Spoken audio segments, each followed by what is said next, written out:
Assalamualaikum warahmatullahi wabarakatuh. Selamat malam dan salam sejahtera bagi kita semua.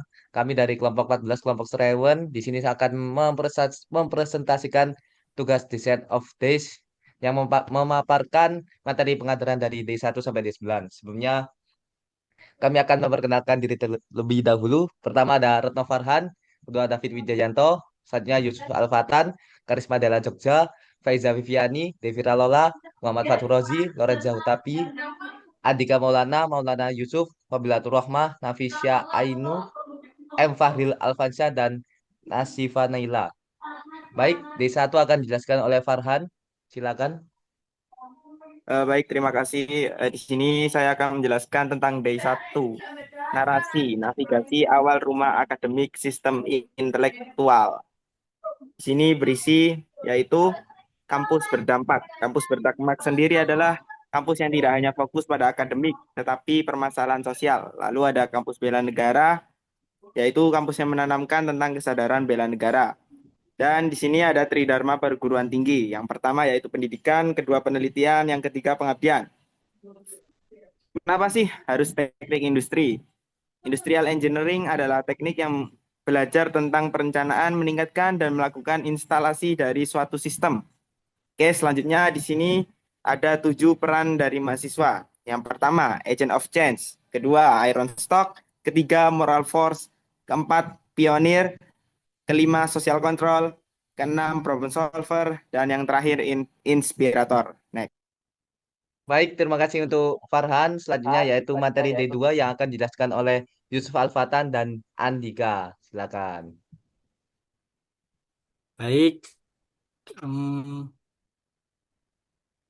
hari kedua. Materi hari kedua yaitu Laboratorium Sistem Industri dan Ergonomi.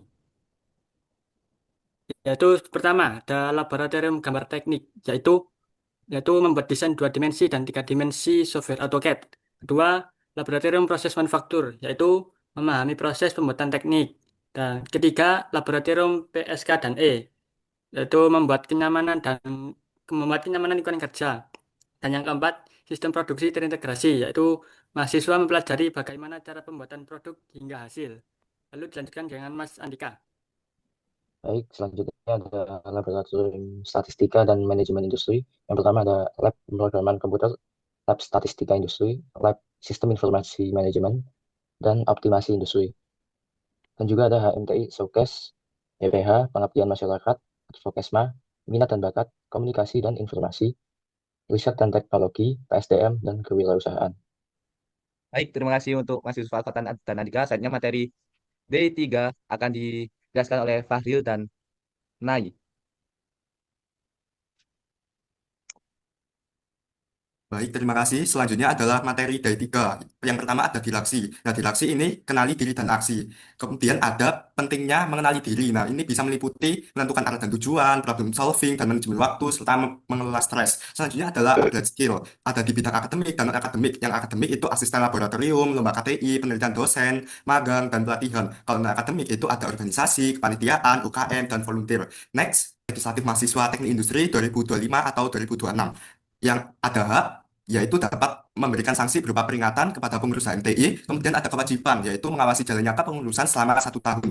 Selanjutnya ada elit atau etika dalam literasi dan teknologi. Literasi adalah kemampuan untuk membaca, menulis, memahami, dan menggunakan informasi dalam kehidupan sehari-hari.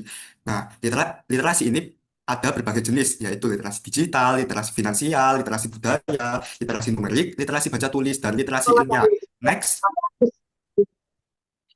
Baik, terima kasih untuk Mas Fahril. Selanjutnya materi D4 akan dijelaskan oleh Nafisa. Baik, terima kasih atas kesempatannya. Di sini aku akan menjelaskan dari rangkuman D4 pengajaran soft skill dan hard skill. Soft skill sendiri memiliki makna kemampuan non teknis meliputi keterampilan kecakapan hidup baik untuk sendiri maupun kelompok. Untuk hard skill sendiri adalah keterampilan teknis dan merupakan penguasaan ilmu pengetahuan yang merujuk pada keterampilan spesifik akademik. Cara mengembangkan soft skill bisa berinteraksi aktif organisasi dan public speaking. Dan cara mengembangkan hard skill sendiri adalah mengikuti pelatihan, mengikuti proyek penelitian dan fokus pada pembelajaran matkul. Reaksi dari hal tersebut ada 1 manufaktur, 2 jasa, 3 logistik, dan 4 startup. Kompetisi utamanya adalah proses bisnis, manajemen produksi, 3 kolaborasi, dan yang terakhir adalah software analitik. Baik, terima kasih Nafisa. Selanjutnya akan dijelaskan oleh Lorenza. Baik, teman-teman, terima kasih atas kesempatannya. Di sini saya akan melanjutkan apa saja materi yang kita dapatkan di day kelima itu.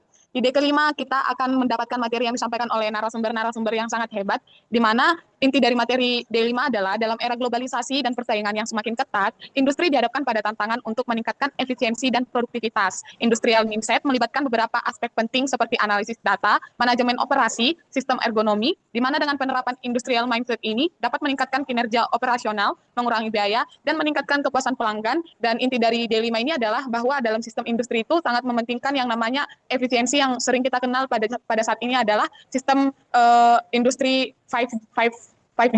Terima kasih. Baik, terima kasih Kak Lorenza. Selanjutnya akan dijelaskan oleh Vivi dan saya untuk T6.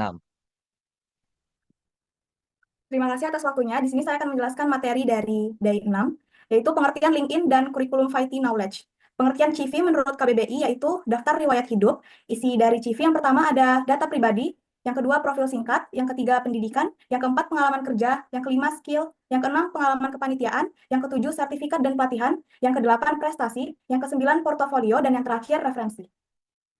Lanjut untuk materi selanjutnya yaitu engineer to leader. From engineer to leader, yaitu arti kepemimpinan yang proses yang menyebabkan orang lain melakukan tindakan mencapai tujuan.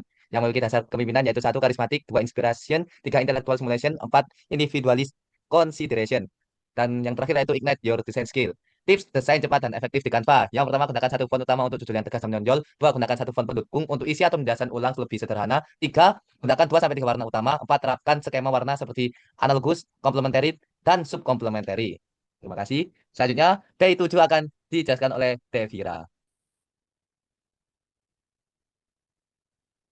Baik, terima kasih kesempatannya. Hari ini saya akan menjelaskan tentang D7, yaitu Speaking and Emotional Agility. Public speaking yaitu berbicara di depan umum. Tujuannya menyampaikan informasi kepada audiens, mempengaruhi audiens. Lalu teknik Speaking and Emotional Agility yaitu kontak mata dan senyum, jangan terburu-buru, gestur seperlunya. Latihannya yaitu latihan dengan cermin, latihan dengan rekaman video, mulai dengan forum kecil, dan menguasai topik, tidak hanya menghafalkan.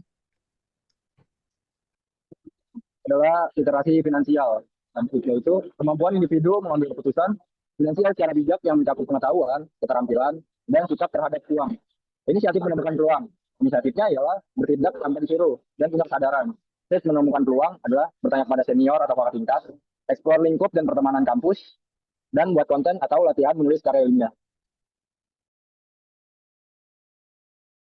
Baik, terima kasih. Selanjutnya, T8 akan dijelaskan oleh Jela dan Vila. Oke, di hari ke-8 kita ada materi mengenai responsible for decision making. Jadi pengambilan keputusan itu adalah proses memilih satu alternatif terbaik. Nah, peran dari pengambilan keputusan sendiri itu antara lain ada penentu arah, problem solving, penggerak sumber daya, dan juga pengendali risiko. Faktor-faktor yang mempengaruhinya antara lain yaitu lingkungan pergaulan, kesadaran diri, dan juga pengendalian emosi. Nah, di situ ada triple bottom line yaitu pendekatan yang menganut keseimbangan antara profit, people, dan juga lingkungan. Selanjutnya bakal dijelasin sama Nabila. Materi yang kedua yaitu integrity and social empathy, yang dimana integritas adalah fondasi, sedangkan empati adalah jembatan. Keduanya membangun dunia akademik yang bermakna integritas atau sikap saat seseorang selalu jujur. Materi yang terakhir pada D8 adalah advokasi. Advokasi sendiri yaitu birokrasi yang terdiri dari beberapa pejabat di kampus. Baik, terima kasih. Selanjutnya, D9 akan dijelaskan oleh David dan Naila.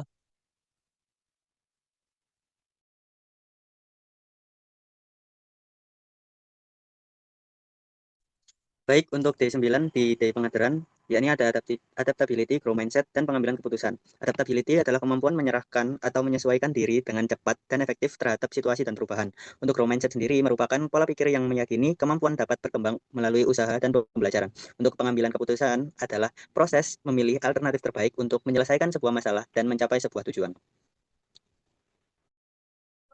Oke, berikutnya ada critical thinking. Critical thinking atau yang biasa disebut dengan berpikir kritis merupakan sebuah proses dalam menganalisa sesuatu secara hati-hati dan rasional untuk menghasilkan sebuah keputusan yang baik dan bijak.